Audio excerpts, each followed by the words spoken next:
Dans les titres de l'actualité ce soir sur Canal 3 Bénin, les rencontres d'information et d'échange sur la grande chancellerie de l'ordre national du Bénin.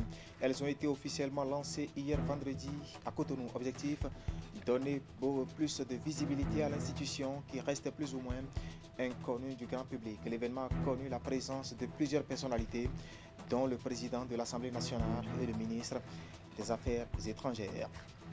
Nous parlerons ensuite de l'UNICEF, dont la représentante résidente au Bénin a procédé ce matin à la mise en terre des plants avec des enfants. C'est à la faveur d'une opération de reboisement qui a eu lieu à la berge de Semekoudji et qui vient en soutien à l'initiative du gouvernement de restaurer la verdure de la côte atlantique du pays. Ali Moumouni, Rachid Souberou, nous ferons le compte rendu dans cette édition. Et puis en fin de journal, il sera question des clubs à service, notamment le Lions Club International, dont le tout nouveau gouverneur du district 403 A4 a tenu sa première réunion du cabinet ce samedi à Cotonou. Au menu des travaux, la présentation et l'adoption du budget du district. À cette occasion, les membres du cabinet du gouverneur ont reçu des insignes. C'est ce que nous dirons nos reporters dépêchés sur le terrain. Voilà pour le sommaire. Bien bonsoir et bienvenue à notre rendez-vous vespéral de l'actualité. Les traditionnelles rencontres d'information et d'échange sur la grande chancellerie de l'ordre national du Bénin ont été officiellement lancées hier vendredi à Cotonou. Objectif, donner plus de visibilité à l'institution qui reste plus ou moins inconnue du grand public. L'événement, lui, a connu la présence de plusieurs personnalités, dont le président de l'Assemblée nationale et le ministre des Affaires étrangères. Compte rendu, Oulet Sanoussi et Rachid Souberou. La grande chancellerie de l'ordre national du Bénin se révèle au public. Cette institution, dont la mission est de reconnaître et récompenser le mérite des citoyens, est quasi inconnue et souffre d'un manque criant de visibilité. D'où l'organisation à Cotonou de ces rencontres d'information et d'échange sur la grande chancellerie. Elle constitue une réponse à un diagnostic interne. C'est donc dans l'indifférence quasi totale que nous célébrons l'excellence et le mérite sous nos cieux. C'est à croire que nos dérives, fautes et manquements intéressent ou retiennent le plus notre attention que le mérite, l'excellence, la droiture ou la vertu. L'objectif visé à travers cette dernière activité est d'améliorer la visibilité de la structure et de renforcer sa contribution à l'émergence d'un nouvel état d'esprit au Bénin en vue de la bonne gouvernance. Il importe donc que la grande chancellerie se réforme, se métamorphose, se réinvente de manière à être une institution de culture et de promotion des valeurs qu'elle récompense in fine. Les présentes rencontres font partie des réformes et activités inscrites au plan de travail annuel 2022 de la grande chancellerie. Et c'est dans ce cadre qu'elle a reçu l'appui financier de la coopération suisse. La dynamique de redevabilité voudrait que, au terme de l'exercice d'un certain nombre de fonctions, les porteurs d'obligations puissent se rendre compte et que les plus méritants soient récompensés. La cérémonie de ce jour consacre le lancement des rencontres d'information et d'échange sur la grande chancellerie de l'ordre national du Bénin, lesquelles rencontres se dérouleront dans les chefs-lieux des départements sur l'ensemble du territoire national et rassembleront vos représentants au niveau décentralisé et déconcentré. De par sa mission, la grande chancellerie contribue à l'amélioration de la qualité des ressources humaines. Elle est en fait l'un des principaux leviers de la bonne gouvernance, du développement et de la véritable indépendance du Bénin. Invités à la cérémonie, des autorités saluent l'initiative. C'est un moment important dans la construction de notre pays. Et en faisant connaître la chancellerie, la grande chancellerie, en montrant que notre République n'est pas seulement une République qui punit, mais une République qui élève aussi, qui reconnaît ses fils qui se sacrifient. C'est une première dans l'histoire de notre pays.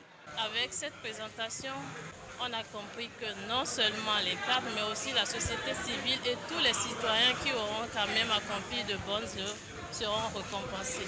Selon la grande chancelière, son institution ne peut seule relever le défi de sa visibilité et de sa contribution à l'avènement de la bonne gouvernance au Bénin. Elle a besoin de tous comme partenaires et compte donc sur leur accompagnement et facilitation. Voilà, en somme, donner plus de visibilité à la grande chancellerie de l'ordre national du Bénin. À l'Assemblée nationale, les députés, eux, s'imprègnent du projet de loi portant statut des réfugiés et apatrides dans la République du Bénin. Il s'agit ici d'un projet de loi qui vise à moderniser le cadre juridique en matière de protection des réfugiés afin qu'ils répondent aux normes et standards internationaux. La cérémonie des travaux du séminaire, elle a été présidée par la présidente de la commission des lois en présence, bien sûr, de la représentante du Haut Commissariat des Nations Unies au Bénin. On va faire le point avec Dessou Boukari et Moufid Sabouhan, dont le compte rendu est présenté ici par Teddy Goudalo. La proposition de loi portant statut des réfugiés et apatrides fait objet du séminaire parlementaire ce vendredi 15 juillet. Initié par le Haut Commissariat des Nations Unies pour les réfugiés en collaboration avec la Commission des lois de l'Assemblée nationale, ce séminaire vise à permettre aux députés de mieux cerner les différentes dispositions contenues dans le document pour faciliter les débats en commission et au cours des travaux en plénière. Avec ce qui se passe à nos frontières nord, nos amis du Burkina de plus en plus viennent au pays et il était bien que nous puissions évoluer, nous puissions faire bouger notre acte législatif par rapport à la question des réfugiés et des apatrides. Je voudrais aussi dire qu'il y a un projet de loi en suspens donc à la commission des lois depuis le code de la nationalité que nous n'avons pas étudié parce que nous voudrions quand même qu'il y ait certaine harmonisation avec ce texte-là dont nous allons nous employer aujourd'hui. Je pense que dans la foulée, et le texte relatif aux réfugiés, aux apatrides et le code de la nationalité dans la foulée, nous allons doter notre pays de ce texte-là dans les prochains jours. Le projet de loi dont les dispositions sont exposées aux députés au cours de ce séminaire parlementaire vise à corriger les insuffisances du cadre juridique existant, régi entre autres par l'ordonnance de 1975 et portant statut des réfugiés au Bénin. Le document n'incorpore pas un certain nombre de dispositions conformément aux standards et normes internationaux. La nouvelle loi soumise à l'appréciation des députés comporte des innovations pour mieux protéger les réfugiés au Bénin. Et donc l'originalité que nous pouvons déjà noter dans ce projet de loi, c'est d'abord de dire qu'il existe un cadre juridique qui va régir à la fois les réfugiés et les apatrides. Deuxième originalité, c'est de dire que désormais le statut d'apatride peut être conféré par l'État béninois.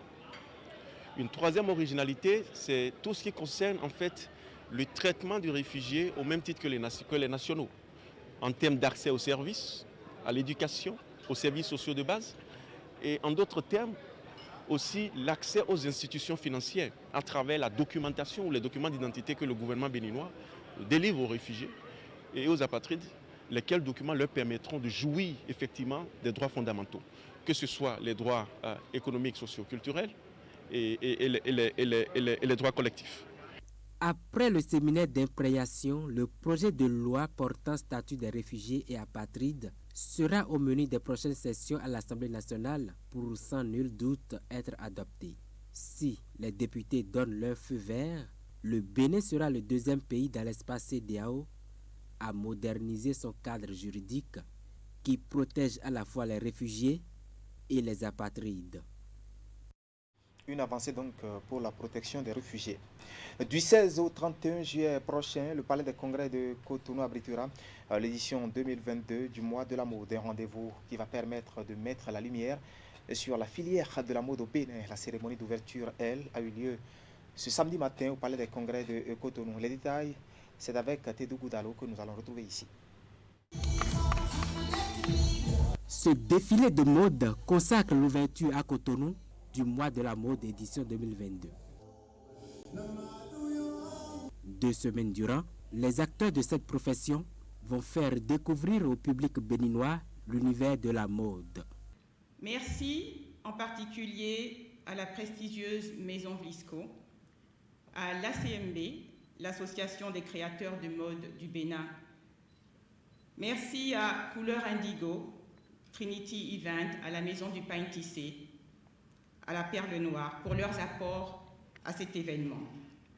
À toute la profession, stylistes, modélistes, mannequins, accessoiristes, photographes et influenceurs, et je pense même que j'en oublie parce que le domaine de la mode est si vaste. Bravo donc à vous tous pour vos accomplissements. La mode béninoise d'hier à aujourd'hui, telle s'intitule la thématique autour duquel les réflexions vont se concentrer. Plusieurs activités sont prévues à cet effet. Il s'agit des conférences, des ateliers et des expositions photos. Une nuit de la mode mettra un terme aux travaux. Les réflexions lors de la causerie, animées par les professionnels avérés, tourneront autour des thèmes transversaux à l'ensemble de la coopération et déboucheront sur les défis que pose la problématique de la formation. Les écoles de couture, de design et de mode au Bénin, sur les cursus proposés et sur les débouchés. En effet, pour beaucoup de nos compatriotes, le secteur de la mode apparaît comme un univers superficiel et incertain, avec beaucoup de flonflons, alors qu'il est en réalité un pôle créateur de chaîne de valeur, avec une industrie génératrice d'emplois dans un marché de plus en plus, comme vous le savez, concurrentiel. Voilà donc qui est bien dit. La mode est une industrie génératrice d'emplois et le gouvernement s'emploie, au dire du représentant du ministre en charge du secteur, à en faire un pilier de développement.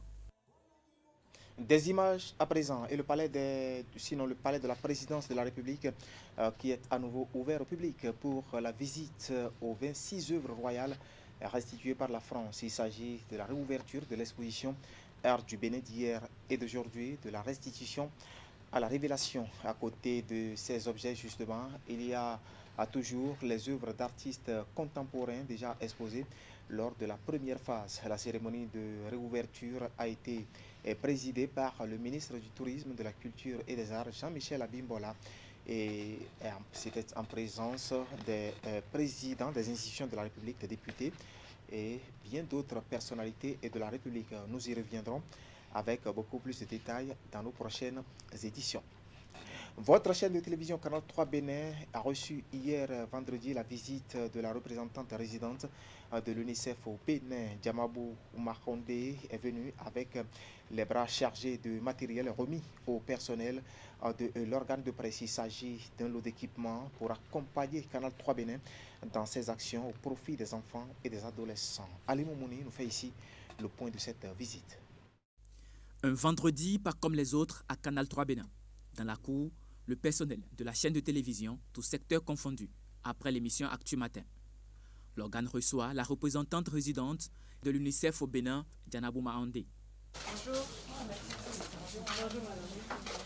But de la visite, la consolidation du partenariat entre Canal 3 Bénin et l'organisation onusienne. Une volonté qui se traduit par un acte d'accompagnement. L'UNICEF apporte un soutien aux actions de Canal 3 Bénin au profit des enfants et des adolescents, un lot d'équipements audiovisuels. Le rôle des médias est crucial pour apporter des informations de bonne facture aux populations, y compris dans des zones de faible accès à l'information.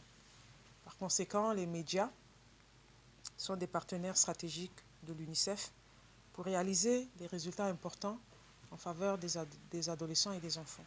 C'est pourquoi nous ne ménageons aucun effort pour nouer, entretenir et consolider des bons partenariats avec le secteur. Cette remise de matériel à Canal 3 Bénin n'est pas la première. La relation entre les deux structures date de plusieurs années et la directrice de la chaîne de télévision réitère l'engagement de l'organe à œuvrer davantage pour pérenniser le partenariat au grand bonheur des enfants et des adolescents. Ces matériels donc audiovisuels nous seront d'une très grande utilité car leur choix a été fait par nos soins pour l'optimisation de la qualité de nos diverses productions audiovisuelles. Ces matériels vont, entre autres, servir à porter à la connaissance du grand public les activités de l'UNICEF au Bénin, vous l'avez dit tantôt, Madame la représentante.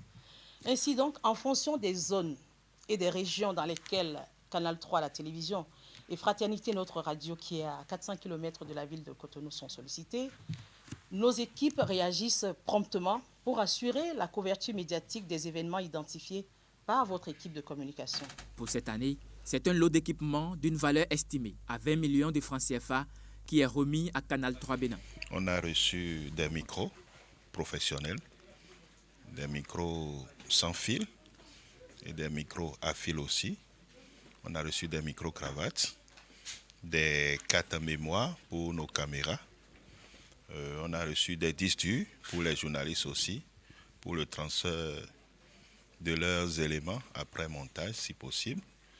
On a reçu également un mini-serveur qu'on appelle NAS, qu'on mettra à la disposition de la rédaction pour le stockage. On a reçu des trépieds de reportage. À la suite de la cérémonie de remise, la représentante résidente de l'UNICEF au Bénin et sa délégation ont effectué une visite guidée des locaux de Canal 3 Bénin. Faut-il le souligner, à l'issue de la rencontre, les deux parties ont pensé des productions qui seront bientôt diffusées sur la chaîne de télévision.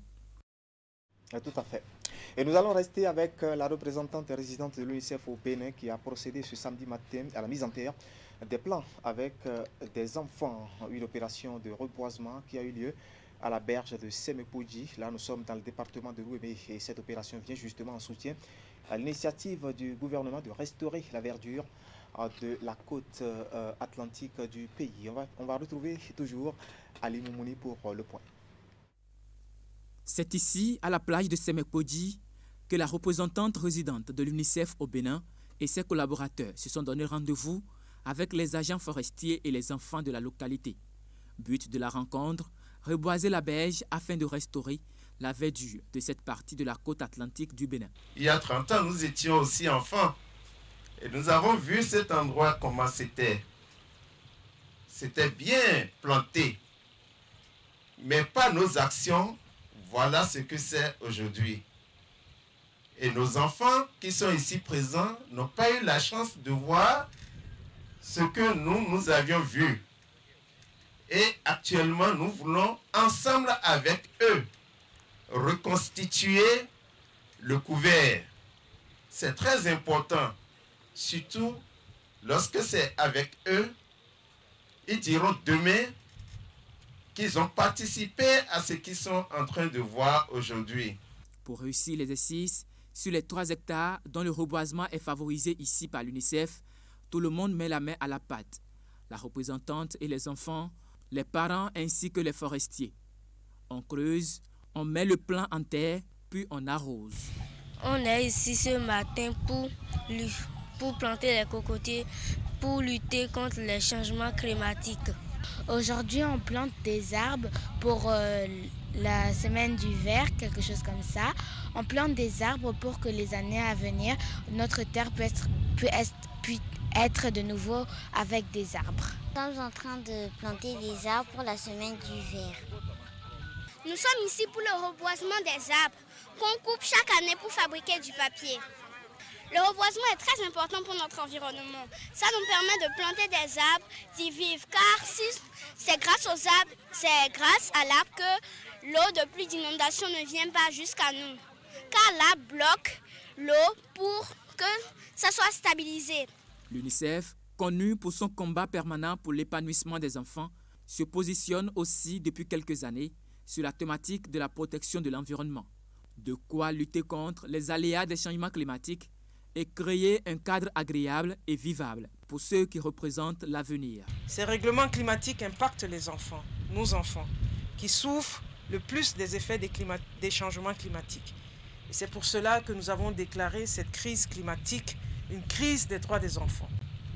Parce qu'elle constitue une menace sans précédent pour leur santé, pour leur nutrition, leur éducation, leur développement, leur survie et leur épanouissement. Et cela pour tous les enfants, partout dans le monde et en particulier au Bénin. C'est pourquoi l'UNICEF s'est donc engagée pour prévenir et lutter contre les pires impacts que ces changements climatiques peuvent avoir sur les enfants, les adolescents et les jeunes. Cette action de l'UNICEF de contribuer au reboisement de 3 hectares de la berge de Sémekodi vient en soutien à l'action gouvernementale qui vise à restaurer la verdure de la côte atlantique du Bénin. Vous l'avez compris, l'engagement de l'UNICEF reste constant bien sûr, au chevet des enfants du monde entier. Cotonou, la capitale économique du Bénin, abrite depuis hier vendredi la 8e session du comité régional de pilotage du projet d'investissement pour la résilience des zones côtières de l'Ouest. Sinon, près d'une dizaine de pays de la sous-région participent aux travaux que nous résume ici Teddy Goudalo. Rencontre à Cotonou des membres du comité régional de pilotage du projet d'investissement pour la résilience des zones côtières en Afrique de l'Ouest. Plusieurs pays de la sous-région y prennent part. Nous sommes pratiquement arrivés à une phase décisive de la réalisation de ce projet. Il y a plusieurs années qu'on parle de la protection de la côte, mais nos populations ne perçoivent pas ou ne voient pas le concret, c'est-à-dire ce qui est en train de se réaliser de façon concrète sur ces côtes-là. Et je crois que le fait d'aborder cette question de façon collégiale s'explique parce que la côte n'a pas de frontières. À 18 mois de la clôture du projet, des progrès importants ont été accomplis dans sa mise en œuvre. On pourrait évoquer le développement et le renforcement du travail collaboratif entre les niveaux régional et national, entre les institutions régionales et internationales, le renforcement de l'efficacité de la coordination des investissements et de la cohérence des interventions, la mutualisation des compétences et des efforts entre les institutions régionales de mise en œuvre et l'enthousiasme dans la coopération régionale. Autant de progrès enregistrés après quelques années de mise en œuvre. Et à cette 8e session du comité de pilotage, il sera question pour les participants d'apprécier les conclusions de la revue à mi-parcours et de formuler les orientations pour l'amélioration des performances.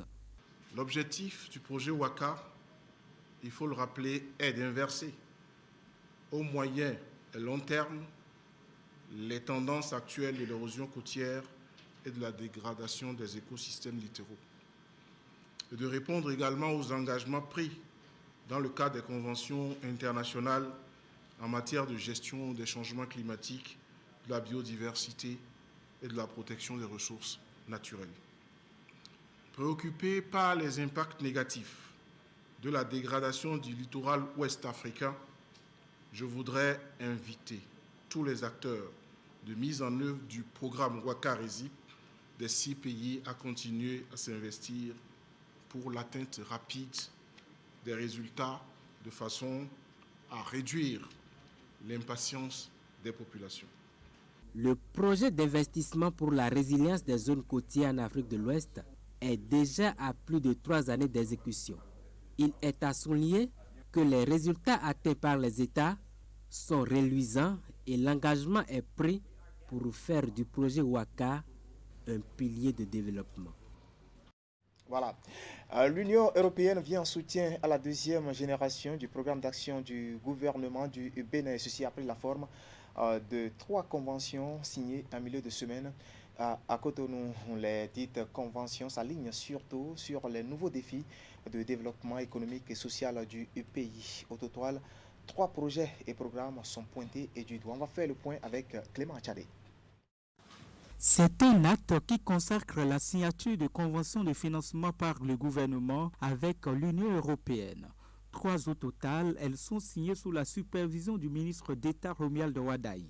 D'un coût global de 16 milliards de francs CFA, les dites conventions s'inscrivent dans le cadre du programme d'action du gouvernement, un programme indicatif multi-annuel qui couvre la période 2021-2027. La cérémonie de ce jour souligne l'engagement réel et constant de l'Union européenne auprès du Bénin, que nous souhaitons poursuivre dans le cadre d'un partenariat ambitieux, moderne et tourné vers l'avenir. Comme vous le savez, Monsieur le ministre d'État, l'Union européenne travaille étroitement avec les États membres et les institutions financières européennes suivant l'approche Équipe Europe, comme moyen de renforcer la coordination la cohérence et la complémentarité. Laissez-moi conclure en soulignant notre ferme intention de continuer à vous accompagner dans vos ambitions de modernisation que vous portez avec une diversification de l'économie, mais sans oublier des interventions dans le domaine du développement des bases qui aident à préserver la paix et la stabilité sociale au Bénin. Aux côtés de l'Argentier national, les ministres Dona Jean-Claude Roussou de l'énergie et Modeste Kérékou en charge des PME. Si dans le domaine de l'entrepreneuriat, le programme vise à contribuer à la création et au développement des micro, petites et moyennes entreprises inclusives, dans le domaine de l'énergie, les projets issus du programme visent à contribuer à l'augmentation du taux d'accès à l'énergie propre et en milieu rural. Et pour les 3 membres du gouvernement, c'est une avancée importante dans la mise en œuvre du PAG2. Nous avons foi que cet important projet nous aidera à accompagner convenablement et à structurer une masse critique de petites et moyennes entreprises fortes, viables et innovantes dans notre pays. Dans le secteur de l'énergie, il ne fait plus aucun doute de la volonté et la détermination du gouvernement à faire en sorte que ce secteur éminemment stratégique puisse jouer son rôle de socle de développement socio-économique de notre pays, comme dans tout pays dans le monde, mais particulièrement au niveau des énergies renouvelables. Au-delà de l'entrepreneuriat et de l'énergie, cette convention entre le Bénin et l'Union européenne va aussi appuyer la gestion de la réserve de biosphère du delta du Mono et au développement de l'aire marine protégée. La signature de ce jour vient non seulement confirmer la qualité de la coopération entre les 2 partenaires, mais aussi et surtout la crédibilité des politiques publiques mises en œuvre par le gouvernement. Nous allons rester avec Clément Achadé pour parler maintenant de la 63e session ordinaire du conseil d'administration du FAGAS. Les administrateurs venus des pays membres de l'institution sont réunis autour de plusieurs points à l'ordre du jour. Il s'agit entre autres de l'examen de la révision des conventions portant statut, des tests au personnel et règlements financiers et surtout l'examen de la politique de mobilisation des ressources pour la mise en œuvre des actions de la nouvelle vision. Regardez. Les membres du conseil d'administration du Fonds africain de garantie et de coopération économique se retrouvent après plus de 2 ans de pause imposée par la Covid-19. C'est à l'occasion des assises de la 63e session ordinaire de l'institution panafricaine qui connaît des réformes depuis 2020 pour sa modernisation et son adaptation aux besoins des acteurs économiques du continent. Une session qui se penche sur comment renforcer la gouvernance de l'institution et le développement de ses activités. À ce rendez-vous, l'ensemble des pays membres sont représentés. Le conseil d'administration se réunit ici à Cotonou afin d'examiner un ensemble de dossiers qui vont permettre à l'institution commune de se plonger vers l'avenir. Comme vous le savez, le FAGAS, c'est une institution panafricaine. Il y a 14 membres actuellement qui fait dans la garantie. Mais c'est une institution qui va désormais fixer le cap sur le financement des économies, le soutien aux PME. Donc aujourd'hui, nous nous retrouvons ici pour examiner un certain nombre de textes qui vont être adoptés par les principaux organes de l'institution. Cette 63e session du conseil d'administration du FAGAS intervient dans un contexte de relance de l'institution, suivant le diagnostic des 45 ans de son existence au service des économies africaines. Les administrateurs et la direction générale veulent aller vers de nouveaux paradigmes axés sur les résultats et leur impact. Pour le directeur général, la transformation du FAGAS s'impose comme un défi fondamental du moment. Les instances du FAGAS, ils ont pris à bras le corps les défis qui se présentent à l'institution. C'est ainsi que dans le nouveau plan stratégique qui couvre la période 2021-2025, les instances, et en particulier le Conseil de gouvernement, a décidé de faire du Fonds africain de garantie et de coopération économique une institution moderne aux standards internationaux, qui puisse être capable de répondre aux défis de financement des économies et en particulier des PME. Le FAGAS travaille essentiellement avec le secteur bancaire et les marchés financiers. Et pour l'instant, le FAGAS est en train de se procéder à une mutation et l'ambition des instances, c'est d'innover dans les instruments de gouvernance. Par exemple, entre autres, le Bureau indépendant d'évaluation du FAGAS, qui est une instance composé des 4 banques centrales des zones monétaires du FAGAS qui permet une supervision régulière des activités du FAGAS des organes. À l'ouverture des travaux de la session, le président en exercice du conseil d'administration a salué les prouesses des différents comités spécialisés et les organisateurs de cette rencontre de Cotonou. Pour rappel, la session est aussi l'instance de délibération sur plusieurs questions importantes de l'institution financière panafricaine au service du développement. Pour mettre un terme à cette édition, les clubs services, notamment le Lions Club International, dont le tout nouveau gouverneur a tenu sa première réunion de cabinet ce samedi matin à Cotonou. Au menu des travaux, la présentation et l'adoption du budget du district. Et à cette occasion, les membres du cabinet du gouverneur ont reçu des insignes. Nous allons suivre le compte rendu dans ce reportage. La première réunion de prise de contact et de lancement des activités du district K103A4 du Lions Club International s'est tenue à Cotonou. Avec le tout nouveau gouverneur élu au titre de l'année 2022-2023, les participants à cette rencontre du cabinet ont débattu de plusieurs sujets, notamment la présentation du budget du district. Et nous avons ce matin donc organisé la première réunion de cabinet, essentiellement consacrée à l'adoption du budget de notre district. Toute association vit justement avec des ressources. Il faut des frais. Il y a des frais, il y a des exigences et on ne peut rien faire sans un budget. Mais nous sommes aussi une association très démocratique. Donc le budget est présenté aux membres du cabinet qui l'examinent et qui le votent. Donc c'est ce que nous avons fait aujourd'hui. Nous avons donc voté le budget du mandat 2022-2023. C'est un budget qui témoigne d'une grande ambition pour laquelle le gouverneur Philippe Emmanuel Johnson attache du prix et sollicite l'accompagnement de tous les membres des différents clubs Lions.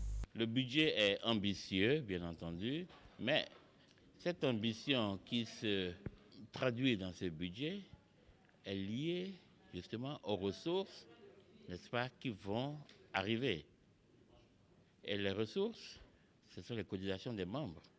Donc si je pourrais profiter ici de faire cet appel aux différents clubs, PZ, justement, président de zone, président des clubs et tous les Lions, qu'ils ont une obligation statutaire, lorsque nous sommes membres de l'association, nous avons des cotisations à payer, et nous sommes des personnes qui nous engageons.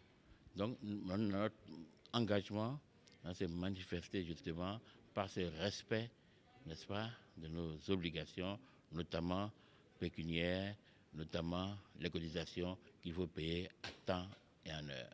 L'amitié, socle du service dans la diversité, c'est le thème du mandat du gouverneur du district K103A4 qui a été débattu au cours des échanges. La réunion a pris fin par la remise des insignes aux membres du cabinet. Voilà, c'est l'essentiel à retenir ce soir quant à l'actualité sur Canal 3 Bénin. Toute l'équipe technique et celle de la rédaction qui m'accompagne vous remercie de nous avoir suivis. Restez en compagnie de nos programmes. Moi, je vous retrouve demain dimanche, si Dieu nous prête vie. Bonne suite de week-end à toutes et à tous et à demain.